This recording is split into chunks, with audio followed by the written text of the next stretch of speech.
Yay! That's awesome. Yay! Clapping is part of this now. He literally just a second before air just puts his hands up. I'm like, okay, we're clapping. We're doing it. Oh, we have the clap.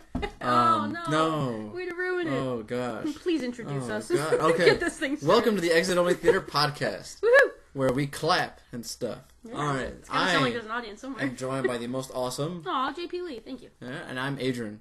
And that's it. Yeah. Thank you for joining us on this excellent program of news.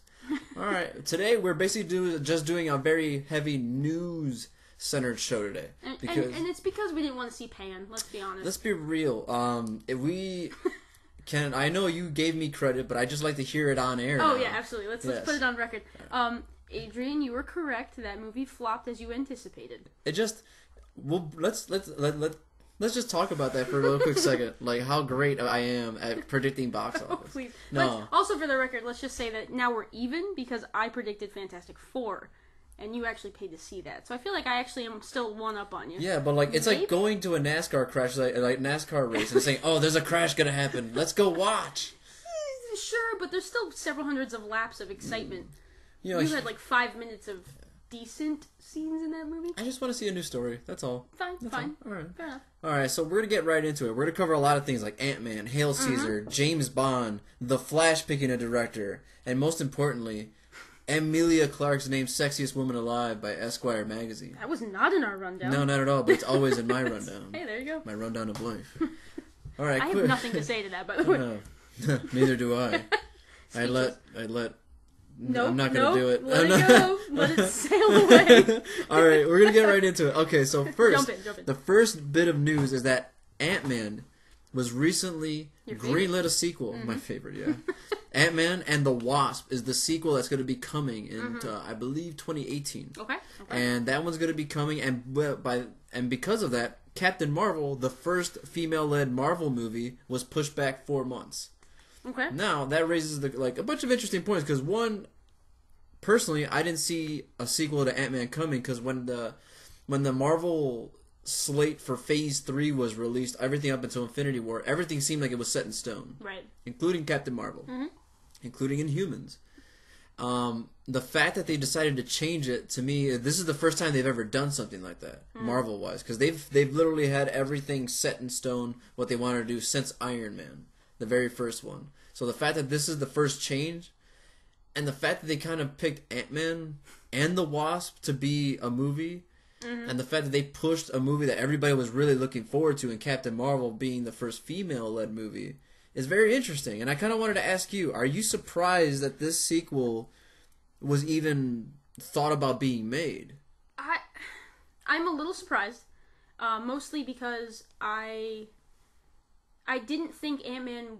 It's as fun a film as it was. I don't know if I would have I don't think I'm interested in seeing more of him particularly. Maybe the Wasp, because that may be a little bit more compelling. I think most people would say that. But I guess the more important question would be: is this a good or a bad sign for Marvel in general? Because they have had such a good plan set in stone. Some would see it as, they're kind of playing off the whims of the audience, which that could be a good thing, that they're allowing themselves to be flexible and play off of what audiences may or may not be appealing to. But at the same time, if you have something set in stone in a plan, so my thing is 4 months is not that long of a delay. No. So I'm okay with it, but I just want to know why. I want someone to interview them and be like, why did you make this choice? I'm curious because of all the movies that of the next slate, obviously everybody's looking forward to Black Panther, Thor Ragnarok, obviously Captain America Civil War. Phase 2 did a good job of setting a lot of good things up. Yeah. Like the only one that I kind of that I felt really warranted like a legit sequel was Guardians of the Galaxy, and they're getting that. Oh, absolutely. But the one movie everybody was really paying attention to was Captain Marvel because it was going to be the first female-led Marvel movie. And I have here now the information. It was originally slated to come out on November 2nd, 2018, but because Marvel decided to add Ant-Man and the Wasp to be released July 6th, 2018, that pushes them back to March 8th, 2019. So this movie's not coming out for a while. And I understand, if the story's not ready, that's cool. But I find I'm surprised personally, even though our Ant-Man was a success, even though it didn't make necessarily Marvel success money, it was successful based off the money that they spent on it and whatever, and where it came out. I'm just like, I don't think this is a character I'm really excited about. The movie was fun. It was personally, it just felt like Paul Rudd running around being Paul Rudd in an Ant-Man costume. Which is essentially what it was. Which was fun, and but that's enough for some people. Yeah. Enough people, I guess. And I'm one of those people. Look, I'm never gonna make up an excuse to not see Evangeline Lilly on screen. I have the biggest crush on her. No, and she's talented too. She's very talented. She's got a 1-2 punch going, but and she was really, for being, we just watched the Honest trailer for Jurassic World, and they made fun of how stiff Bryce Dallas Howard... which I don't think is her fault. Which is not her fault. It's the character. But when you think about it, her character was very similar to that. And, like, I hope they expand on that, but it just seems like, yeah, okay. Even though, like, in the grand scheme of things, in the Infinity War storyline, where does this fit in?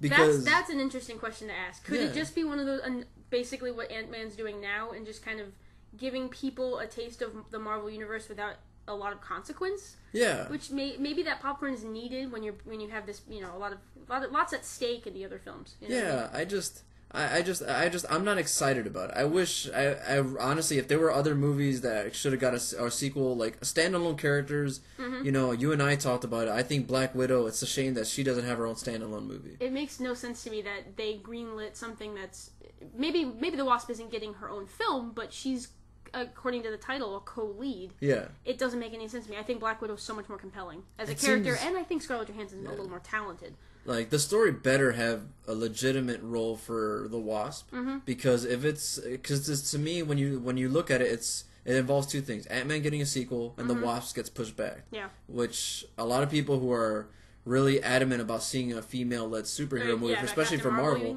it's like, what we see, it's like, wait a second, you're pushing back the female movie for this dude movie that people were really okay about. That's stupid. But then at the same time, we talked earlier, maybe it's a sign that maybe maybe they have an idea of who they want to cast or who they want to work with as a director, that they felt, you know what, let's just wait till they're available. I mean, that could be it. Yeah, it could be serving multiple purposes. I'm willing to give Marvel the benefit of the doubt.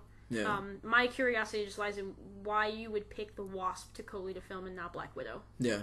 Even when she's getting so much screen time as an ensemble character. Yeah. I don't know. I just... No, you bring up an interesting point, and I just want to add this as like my last point, is that it should have been done already. Like, Agreed.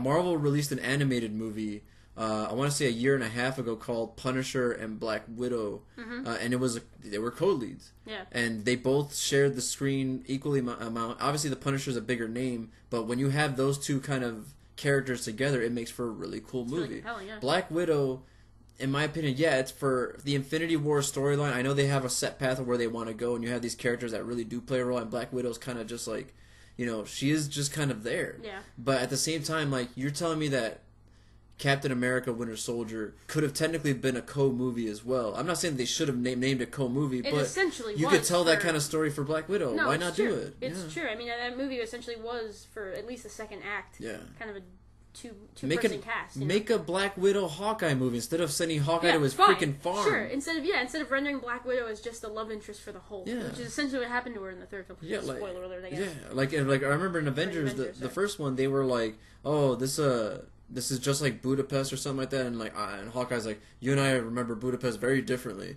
I'm like, I would have liked to have seen that movie. I would have rather seen that than Hawkeye do anything on his farm. Oh, I have to raise my family. Amen to that. Fuck off, man. Yeah, I walk home every day. Woo! Yeah, I don't walk home every day. Still. But if I was really depressed and had no life, which I'm very close to. That's a long walk, though. It's the longest walk. All right, so the next bit of story news was that the Coen brothers, the ever popular Coen brothers, released a new trailer for their new film, Hail Caesar. Yes, sir. Quickly, what are your thoughts? Because I know you love these guys. Okay, so I knew next to nothing about this film. I kind of do this with most Coen brother movies, is I try to go in with little to no information, because I'm always excited to see where they go. Yeah. So watching the trailer, I originally thought this actually was going to be some kind of weird period piece of something. I had no idea what it was going to be. Watching the trailer and getting the sense that it's going to be 1950s Hollywood farce intrigues the crap out of me. There's Scarlett Johansson, speaking of. Awesome. Channing Tatum, which is in a perfect role, by the way. Amazing. I can't wait to see what he does with that, because it's sort of like the brainless, like, dancer, actor. Good-looking guy. Yeah, exactly. Basically the role that everyone thinks he is, for the most part. Which is perfect. Josh Brolin, Ralph Fiennes. You have George Clooney, Tilda Swinton, Jonah Hill. Yeah. And Frances McDormand, so you can't really have a good Coen Brothers movie without her. I'm not sure where this film's gonna go. I hope it's not like Burn After Reading Dark. I want them to do another comedy that's just over the top and absurd, and I can't wait to see it. It seems a lot like when I watched it, seeing how quirky it was, and I hate to use the word quirky because it's really cliche now, but that's the hipster in me. Yeah, well. But like when you watch it, it seems like it has the look and it has that same feeling of "Oh Brother, Where Art Thou?" Which, that is like gold for me. Like that's one of my favorite Coen Brothers movies. That's one of my favorite movies ever. Period. So that good. one is so original. So when I watched it, I was just like, how. This it feels good. What the hell is it about? Exactly. It talks about like, oh, this organization kidnaps the future. The future kidnaps George Clooney. Then when George Clooney wakes up, it's just a room full of old people. Right. I was like, did they just give something away? But then you're still intrigued. You're just like, what the hell's going on? But hey, I'm intrigued. Anything the Coen Brothers do, I'm always paying attention to. Also, it's shot by Roger Deakins on film, so I'm just as like a film nerd, I'm so excited. No, it's the guy who did Sicario for cinematography. Exactly. If you guys liked how good that looked, this is the guy that's doing that. He also did Oh Brother, so that's why he's worked with these guys a lot. So it's exciting. Speaking about working with people a lot. Yes. Steven Spielberg was recently talking because he's promoting Bridge of Spies, which is out this weekend. And someone asked him, "Hey man, so what's the deal with Indiana Jones 5? Will it be made?" And Steven Spielberg went out and said, "It's like, look, yeah, I owe Harrison one." Because he said basically, I've done 4 movies with Tom Hanks. Now I have to do a 5th one to break the tie or something like that with Harrison Ford. So my question to you, as the Indiana Jones fangirl who's dressing up as Old Man Jones, I am for Halloween, Dr. Henry Jones. That's gonna be me with a beard. My question is, do you want another Harrison Ford Indiana Jones movie, even with Steven Spielberg? Okay, so I will preface this by saying, in my opinion, there are only 3 Indiana Jones movies. Of course. I don't count the 4th one. Okay. I hated the 4th one. Everybody did. There's nothing redeeming about that film. And that's coming from someone who lives off nostalgia for films. Yeah. Like, any like, that's why I love Jurassic World. Like, any reference to something in my childhood, I'm in. Yeah. Screw that movie. That being said, I can't watch a 5th one, because it'll just crush my interpretation of this one. Because then you start to have, like, 2 bad ones versus... I mean, people don't like Temple of Doom. I love Temple of Doom. So Temple of Doom was awesome. How dare? People love that movie. People think it's the weakest of the first 3. Which it may be, of course, but like it's not as far off as people claim to think. I just like how it was a slap in the face to the James Bond, that first part of that movie. Yeah, I just loved it. As a kid, I had no idea what was going on. That movie like confused the crap out of me as a child because it was rated PG, of course. Like the last film to be rated PG, whatever. It's a film that I appreciate that movie. I've seen it more than the other. It's films, awesome. Which is weird. It's fun. Not to get on a tangent, because I will if it's Indiana Jones based. I wholeheartedly hope that they pick some other random story to go off of. If you're gonna do a film with Spielberg and Harrison Ford, fine. You guys pair up and do whatever you want. Just please don't touch Indiana Jones anymore. Don't reboot it. Don't have him in it. Don't have someone be his son who's in it. Just let that franchise rest like they're letting Back to the Future rest. Yeah. Let it be a trilogy. Forget the 4th one. Don't make a 5th one. I have faith in them as creators. Yeah. Harrison's just too old to do it. He's just too old to do it. I can't. I can't. To quote Indiana Jones himself, Harrison Ford should be in a museum. Like he shouldn't be anywhere near a movie camera. Let's be real. He's been mailing it in for the last 15 years. I mean, he hasn't. Maybe we reserve the right to change our minds once we see Star Wars. I mean, if he kicks ass in that film. Yeah, but I mean, he hurt himself in the movie. Like, back in the day, I mean, he did that all the time. But back in the day, that was a badge of honor for him. Let's be real. Like, obviously, the guy's still crashing planes and stuff like that. He's still badass. You know what? He's still a badass. But that being said, he's so old. Yeah, he broke his ankle on set. He was probably just walking to the bathroom. And honestly, who knows? Like, seriously, oh God. Pure speculation. But that also on top of that. Not that I don't trust Spielberg, but to a certain extent, I don't trust that he'll go back to, like, practical effects enough for me to appreciate it. Like, that was what was good about the first ones. There's just, like, that serial Saturday morning cartoon, like, not cartoon, but, those B-movie kind of things that happened when my parents were younger. Yeah. That's the kind of genre that these are built upon. And when you have, like, CGI ants and monkeys swinging and alien skulls, No. I don't want to know where you're going to go with the fifth one. A lot of people want to blame George Lucas for ruining, obviously, Star Wars and the Indiana Jones franchise with that movie. That being said, I just think there's certain things that, like, certain filmmakers have been around a story too long. Yeah. And, like, true. You can't pull a Ridley Scott and just come back to it. Ridley Scott could do it because he was away for so long. And he's the exception to the rule. He is the exception to the rule.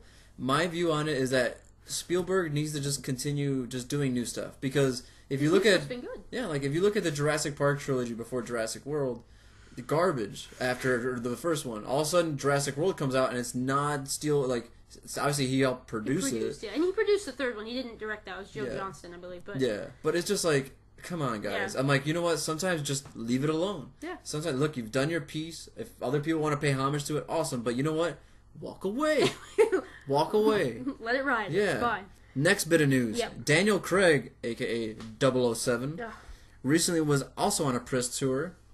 And someone asked him, like, hey, are you signed up to do another James Bond film? Which he is. And he said, I quote, I would rather cut this glass and slit my wrist to instead of doing another James Bond movie. Basically saying he would rather kill himself than do another James Bond movie. And he said that with a straight face. Obviously, he seems to hate the Bond franchise now. Is he a spoiled brat, or does he have a point? Okay, so I will preface that he has walked back those words a little bit in a follow-up interview somewhere else. With who, Satan? Like, yeah, I don't know. Whoever tried to like dance around that topic again, he kind of went backwards and said, "Oh no, I love the franchise. It's just really difficult to fit." Like he was kind of just, trying not to sound as bad as it was. Yeah. That being said, I'd like to know why I'm sure all the injuries aside and things, the difficulties of shooting something like this that has a lot of practical effects, and there's a lot going on set, whereas nowadays most people do things in sound stages and fix it in post. Yeah.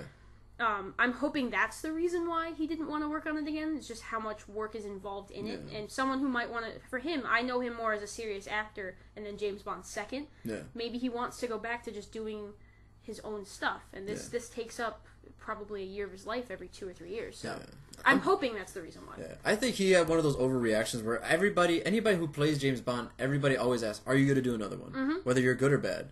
I just wish he would have answered it better, because I know where he's coming from. Like Hugh Jackman is awesome at answering questions like this. He gets asked all the time, "Hey, when's the next Wolverine movie come out?"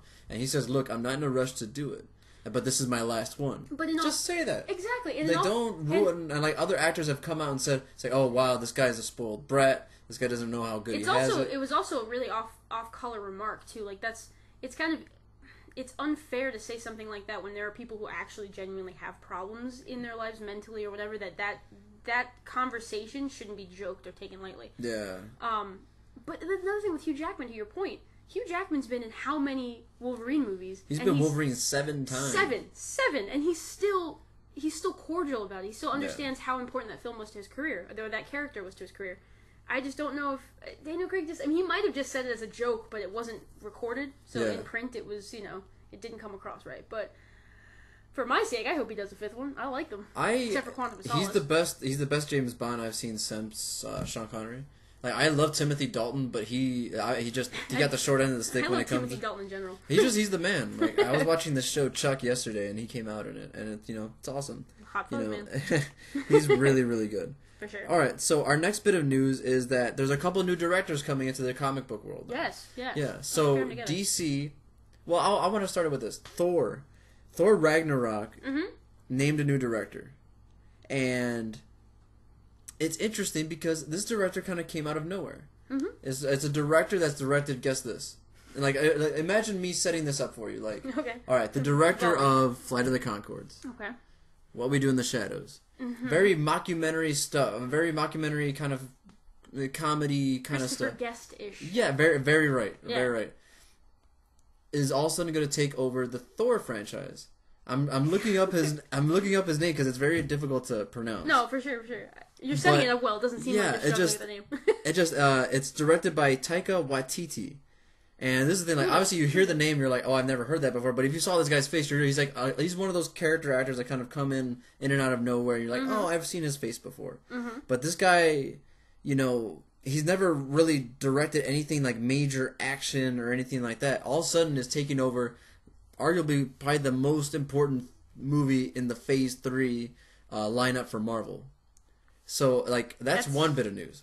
Now, the other bit of news is that soon after this happened, DC named Seth Grahame-Smith to be the director of The Flash. I dare any of our audience to know who that was. And honestly, when you look this guy up, there's nothing. He's a screenwriter. That's about it. And that's always dangerous. Yeah. It's one of those deals where this guy's never directed a movie in his life. And all of a sudden, you're giving him the keys to the youngest member of the Justice League, who's supposed to be the fun one. And so the stakes are high on that film as well. My question is to you. I think it's kind of obvious. Which one are you more intrigued by?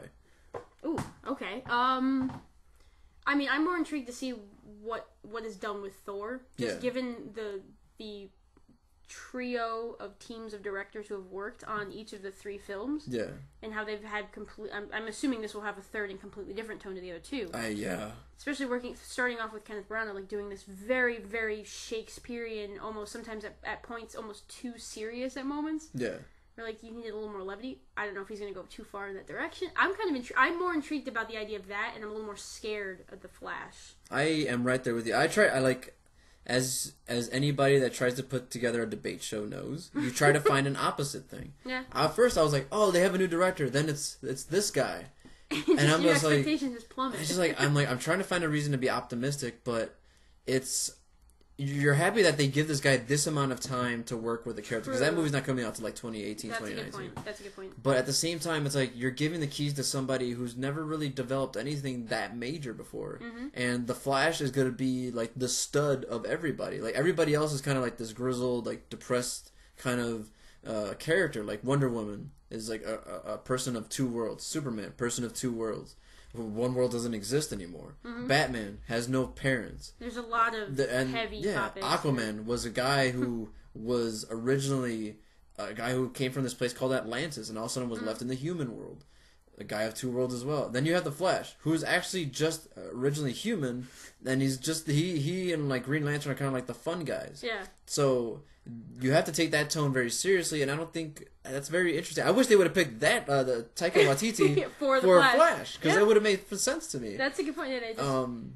But yeah, I'm as surprised as you are, because Thor, you think, oh, this one's going to be an uplifting, like probably like a very funny Thor movie. It's called Thor Ragnarok, and which, for you guys that don't know what Ragnarok means in Nordic Norse mythology, it means the apocalypse. I have no idea what they were thinking, but I'm intrigued. And like you said, that's the difference. Is like Marvel. I'm completely confused with both decisions. Yeah, like the same level of confusion for both. I just have more faith in Marvel's decision making because they have been proven to do that really well. DC hasn't done enough for me to be like, yeah, go with the unknown guy. Totally gonna work out. Totally gonna work out. Because Marvel, like the one thing, like for Marvel, like this, a lot of like it's easy to say, oh, look what James Gunn did with Guardians of the Galaxy. I'm like, yeah, but you know what you were getting with James Gunn. You watch Slither, you say, okay, I can see why you would pick a guy like this. There's something on the resume. There's something fun. Yeah. And then you're like, well, where does it come from? But at the same time, you have to point out what the Russo brothers did with Captain America. That's true. The Russo brothers directed episodes of Friends. And they never directed an action. They did. I love Captain America. Like Captain America: Winter Soldier is amazing. Probably one of my favorite of any of the Marvel franchises. It's up there for me. Like that Iron Man 3. Say what you want about that, but I will not apologize for Shane Black. Yeah, and you think about that, you're like, you know what? You have to take them. You have to kind of give them the shot, because the Russo brothers had zero track record to prove in anything like that. All of a sudden they come out and they probably put out the most badass Marvel movie there has been. With a lot of good themes and well put together characters. It's the most layered Marvel film since Iron Man 3. And you know what's annoying is that all the other Marvel movies since have sort of kept like bringing those themes back. Yeah. But I'm like, no, you already did it really well with that one. Stop. Yeah. Like you're making Captain America 2 look even better. I don't know. I'm intrigued. I'm really excited. I'm excited for that one because I'm glad this guy is now in the limelight. As a minority, both of us as being quote unquote minorities. Sure. It's nice to see that Marvel's giving a chance to someone who isn't necessarily a white dude to direct a movie. Yeah. Now, I'd like to see them pick, a female to direct a movie. I think Catherine Bigelow deserves to direct any Marvel movie. That would be ridiculous. But I know the action sequences alone. It's above her. Like this is the thing. Like, she's so above it. Yeah, so true. All right, so now we're gonna end our news wrap, and we're gonna go to what I literally don't know the name of this section. It's literally yay, nay, or meh. just like the way you deliver the meh. So we're good. All right, so I'm gonna list off a few things and let me know what you think. All right. All right. So F. Gary Gray, who just came off directing Straight Outta Compton, is going to now take over the Fast and Furious franchise and will direct Furious 8. Good choice, bad choice, or? I'm gonna go ahead and say it's probably a good choice. I don't know if it feels sort of like a meh, like it's a strong meh. Yeah. I liked Straight Outta Compton. I knew it was fairly inaccurate from a historical perspective. Yeah. But I was thoroughly entertained. Yeah. I would like to think that like he'd have really cool input in some of the soundtrack choices too, which to me that's probably half of the fun of the Fast and Furious franchises is just how awesomely random and fantastic the music is. Yeah. I think it's a good choice. I'm intrigued. I feel like it seems like Vin Diesel's on board too, so yeah. I don't know. I'm excited. I'm very meh about You're it. meh? Yeah, okay. Because I'm like, if you look at like his track record, and you're like, oh, if you didn't know who he was, you're like, this guy would direct a Fast and Furious movie. I'm like, yeah, sounds about right. Yeah. And I think it's gonna be more. It won't be what the last one was, because if you look at all the other movies and going back to one, I think his the way he's gonna direct it based off his track record is gonna be very similar to the first one. I've been told. I've not been told. I've read and seen that they're gonna try to bring the actual racing back. Heaven forbid they actually. These guys became go back to driving. International fugitives. Are like, it's just drag racing. Yeah. It's gonna be interesting how they bring that back in. But yeah. The seventh one is my favorite. It blew it out of the water. That's why I'm excited for that director's career, Justin Lin. So I'm like really pumped. So yeah. All right. So the next bit of is X-Men Apocalypse released their full synopsis, and it goes as follows. Since the dawn of civilization, he was worshipped as a god. Apocalypse, the first and most powerful mutant from Marvel's X-Men universe, amassed the powers of many other mutants, becoming immortal and invincible. Upon awakening after thousands of years, he is disillusioned with the world as he finds it and recruits a team of powerful mutants, including a disheartened Magneto, played by Michael Fassbender, to cleanse mankind and create a new world order over which he will reign.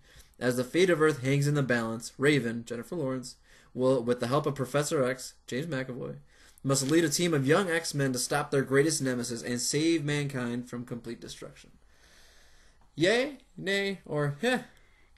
Knowing that this could be one of the longest X-Men films of the entire franchise, I'm gonna say it's good. I think it's a yay. Okay. Because it'll give Singer and the team the freedom to build the Apocalypse team, and then develop the scenario that it doesn't feel misguided or stupid. Yeah. It actually feels as if it's coming together the right way. Yeah. As Jonathan creepily comes in. In the spirit of Halloween. Our studio is the living room. Alright, now you are no longer here. Alright, my opinion, because I know the story since I grew up with the animated series. I'm just excited as already. Yeah. It's nice to have another piece of information to kind of chew on before the movie comes out next May. I like the fact that, and like Oscar Isaac was been on record saying, the way he's approaching Apocalypse is like, how would a god view himself in today's society? Like if he saw, like for instance, if let's say, this might be a little controversial. Let's say God is black, and God came to Earth and he saw how black people were treated. How would he react? That's kind of like the tone that Oscar Isaac is taking. It's like if God was a mutant, and in this story he is, according to how he's approaching himself, and he saw how mutants were treated, how would he react? No, that's very interesting. Yeah. So I'm very curious, and I'm very excited about that, because Apocalypse is my favorite villain in any comic book storyline. And the fact that Oscar Isaac is playing him He's such a good actor, dude. I can't wait, because he's one of those actors that are on the up and up. And without a doubt. And with Star Wars and all that, I can't wait. All right, next bit of news. Ron Perlman, for those of you who don't know, Sons of Anarchy star, also Hellboy, has joined the Harry Potter spin-off, Fantastic Beasts and Where to Find Them. So another character actor joins the Harry Potter franchise. Breaking news. Is Harry Potter officially the best acted franchise in movie history, or who would you stack it up against? Without a doubt, I think it is. Okay. Just in terms of sheer volume of movies, and they still consistently grab some of the best adult actors. I feel it's questionable how the children acted. Yeah, the children early suck. on. Yeah, let's be real. But Daniel Radcliffe has said multiple times he was terrible in the franchise. But overall, the talent that they had for the adults, incredible. I mean, you could argue that the adult casts in the Hunger Games are trying to do the same thing. Like these franchises are being taken seriously, which is refreshing. Yeah. But Harry Potter, I think it stands in a league of its own. Lord of the Rings was solid too, but I still think Harry Potter's better. For the actors who are there, maybe not the way the performance is played out in some of them, but just the people. You look at the list of actors who are in these. Because in this one, from what I understand, Colin Farrell's in it. Eddie Redmayne's in it. Which I mean, that validates it. The defending best actor. Yeah, he's the it boy of the Oscars. Is amazing, and I love Ron Perlman. Like he's one of those actors that you kind of forget about. But until like you see him in something, you're like, oh my god, I forgot he's awesome. You watch him in something like Sons of Anarchy. Yeah. And you see him for every single season. He's one of those characters that could have been killed off long ago, but he's such a good character, and he's such a good actor. He compels you to keep him on. Every movement that he used, like I remember watching his first movie. The first movie I ever saw him in was Guillermo del Toro's Cronos. Yeah. And he was not good, and then all of a sudden you watch him and you're like, holy crap, what happened? Yeah. He's amazing now. So the fact that he gets to join something like Harry Potter, where you literally get to be whatever you want. You saw him in Hellboy. It's like it's gonna be very much like that. So I'm freaking pumped, man. Isn't he playing like a?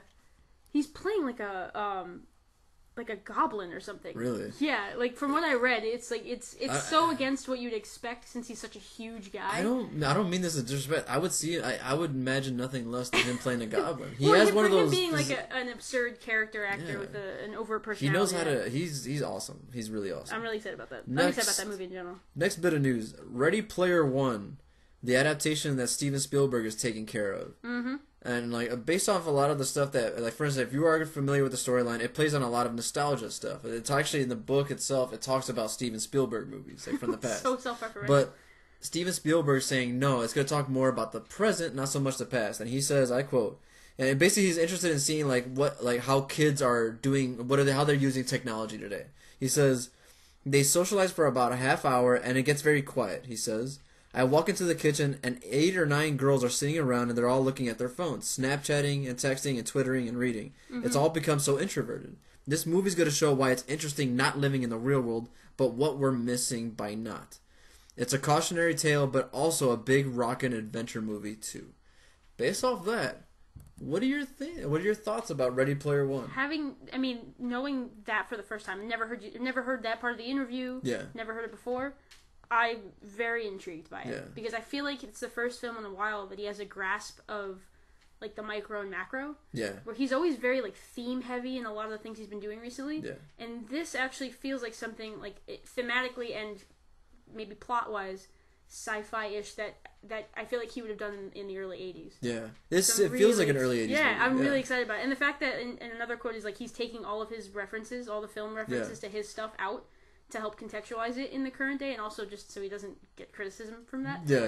I'm super intrigued. I am excited because it seems like one of those movies that could be looked at as kind of commentary of what's going on today. Mm-hmm. And even though it's like he says like, oh, like what are we missing out on as an adult? It's not just saying what's going on, but it's like what's happening as a reflection of that. Like, and it's like, why are kids so into it? And he tries to find out, and in doing so, he's gonna it's gonna kind of reveal that it's like how, in my opinion, I haven't read the book, but it's just. How silly we take our generation's how ridiculous. silly. That's where it's like he's using the our times as kind of to kind of reflect, to kind of reflect what's going on. And it's in the if this was the 80s, it would have been video games. Exactly. Now it'd be cell phones, it'd be Twitter, it's gonna be social media. And I like that he's able to adapt that. He's just I don't have to like prove to you guys that Spielberg's a smart guy. No, of course, and to know that to understand the parallels, generations are essentially the same with just new toys. Yeah, it's kind of fun to riff on, and it's also the first time since Minority Report that he's working with Warner Brothers. So that relationship has kind of been very fruitful in the past. So I'm looking forward to it. I'm looking forward to it too. But that is all the news I had for today. That was a yay for me, by the way. Overall, we had a lot of yays. All right, so the last thing I kind of want to talk about is we are in October. We are. That means it's Halloween season. And that means that it's time to whip out the scary movie stuff. Okay. I saw you getting scared when I said whip out. Yeah, it's time to whip it out. I almost ran away. All right, so basically what we're going to be doing is leading up into Halloween, we're going to pick a horror movie of the week. Yeah, absolutely. I'm going to pick mine. You're going to pick yours. Mm-hmm. Mine, I've already got mine ready to go. Go for it. As a huge Rob Zombie fan, I'm always going to pick his first film, even though people rip on it. It's awesome because it's ambitious, and you can see where his future ideas ended up going with. Okay. It's House of a Thousand Corpses. It's Good call. I could try to describe it to you, but it's just it wouldn't even make sense. It's basically a group. It's semi-set in the 70s, where these group of friends are kind of like driving across country, trying to look for like these really quirky, nostalgia shoppy places. Okay. They take a wrong turn. They go to one place that takes this nostalgia very seriously, and their nostalgia is horror flicks. Anything that's weird. It's basically they run into like the Charles Manson family of so creepy. of nostalgia stuff. No, and thank you. Which it's means really creepy. Then all of a Yeah. sudden you get some weird Dr. Satan stuff, and that's not even a made up thing. There's literally a character named Dr. Satan, and an awesome clown. That's probably the scariest clown ever in movie history, called Captain Spaulding. I might check out with the clown. You need to watch not this a big movie. clown If fan. you're into scary movies, this is one that you need to see because it captures the Halloween spirit so well. Good call. Good call. Yeah. I'm gonna go with the original Halloween, not the Rob Zombie version. Which wasn't bad if you saw the director's No, cut. it was not bad. A different take on it, but still good. Yeah. I'm going with the original because I have actually not seen it all the way through, and that is it's a self-admission. I know it's ridiculous for me to claim that everyone should see it if I haven't even seen it myself completely. Mm-hmm. But you and I talked about earlier, seeing the 2-hour making of. Yes. And the importance of that movie in the context of how slasher movies have been made since. You have to see it, and that's what's bothering me, that I haven't seen it all the way through yet. So I mean, just the technique, the style, the way that it's just one of those things where like you could be in your house, and shit could hit the fan. Like it's terrifying to me the way that, and the first person of having the killer, that view be the camera. It just I need to see it, and I might actually see it before next podcast so I can give my formal did you guys see it? Because it was awesome review. And Halloween movies are fun, and I'll say this, like it's like I'll use kind of like a sports analogy that.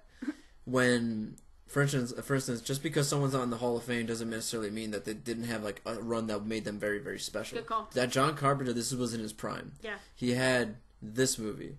He had Assault on Precinct 13. Mm-hmm. He had The Thing. He had the name Which I still Escape haven't from seen New York. because I got so scared of The Thing. By the way, The Thing is amazing. I own that movie. I stopped watching it because it was so scary. I own that movie. I bought that movie on just without seeing it at all. Sight unseen. And I bought it, and it was worth every single penny awesome. of my $7 from Best Buy. What a steal. It was really good. I love that movie. It's one of my favorite movies. Not only like as a hoping to be director, that was one of the best directed movies ever made, awesome. In my opinion. No, but he was a good guy. Check those out: House of a Thousand Corpses, Halloween, the original John Carpenter's Halloween, as he likes to call it. Absolutely, as it should be. Yeah, but that's all I have for today. Is there anything that you want to add? No, look forward to next week. We might have 3 movies to review. We're gonna have 3 movies to review, which are Goosebumps, which has been getting a lot of Jumanji-esque love, which is kind of cool. We're gonna see it. We're gonna put it to the test. Very intrigued. Crimson Peak has been getting incredible reviews. Which is the movie we're probably most excited to see. I have been dying to see. The most excited. This is like one of the movies we're most excited about seeing. And Bridge of Pies. Bridge of Pies. Okay, so that's been a ridiculous the Betty Crocker inside story. joke in the studio. the Betty Crocker story. Bridge of Pies. In all seriousness, no. Bridge of Spies, which I almost said it. Bridge of Pies, starring Daniel Day-Lewis as Betty Crocker. He could do it too. He could just be a pie and win an Oscar.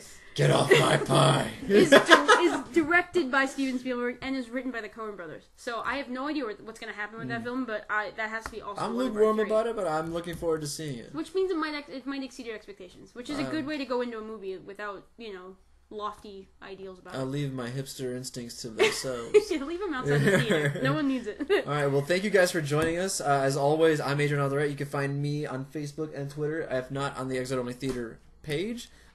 I'm JP Leigh. Likewise, you can find me on Facebook and Twitter, and we'll see you when the credits roll. Ha! No.